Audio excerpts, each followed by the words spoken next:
Vote কেনার একটা চলছে, ভোট কেন্দ্র দখল এই প্রথমত সাড়া পাচ্ছি, বিশেষত তরুণ এবং নারীদের কাছে বেশি সাড়া পাচ্ছি।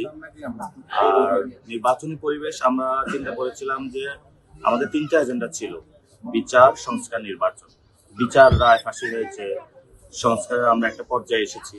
মনে করেছিলাম ইলেকশনটা অনেক সুন্দর একটা উৎসব মুখর হবে, যেহেতু 15 বছর আমরা বাংলাদেশ কোনো ইলেকশন ওই ধরনের দেখতে পাইনি। যারা শহীদ হয়েছিল তাদের আকাঙ্ক্ষাটা ছিল একটি গণতান্ত্রিক বাংলাদেশ।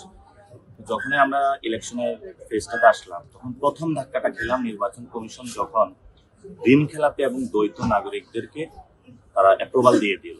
আমরা যে পরিস্থিতির মধ্যে দিয়ে যাচ্ছি, আমাদের মহিলাদেরকে মাথার মধ্যে বরফ নিক্ষেপ করতেছে, পেটে লাথি দিচ্ছে, মাথার মধ্যে দা দিয়ে কূপ দিচ্ছে।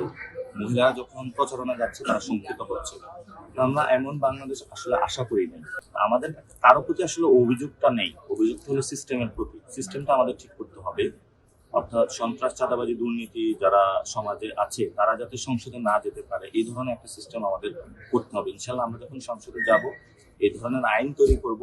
যারা দুর্নীতি করেছে তাদেরকে শাস্তির আওতায় নিয়ে আসবো, সন্ত্রাস, চাঁদাবাজি করেছে শাস্তির আওতায় নিয়ে আসবো, এবং এমন একটা আইন তৈরি করা যাতে এই ধরনের সমাজের পচা এবং ব্যাড পার্সন গুলা যাতে সংসদে না যেতে পারে, যাতে জনগণের হয়ে সংসদে যেতে পারে, এটা আমরা ইন্ট্রোডিউস করি। আমরা এটা শুনতে পাচ্ছি যে এখানে ভোট কেনার একটা চলছে, ভোট কেন্দ্র দখল এই এবং বিভিন্ন জায়গায় সরকারি যে অফিসগুলো আছে সেগুলোতে ডিরেক্টলি গিয়ে ইনভলভ হয়ে তাদেরকে ভয়ভীতি দেখানো হচ্ছে।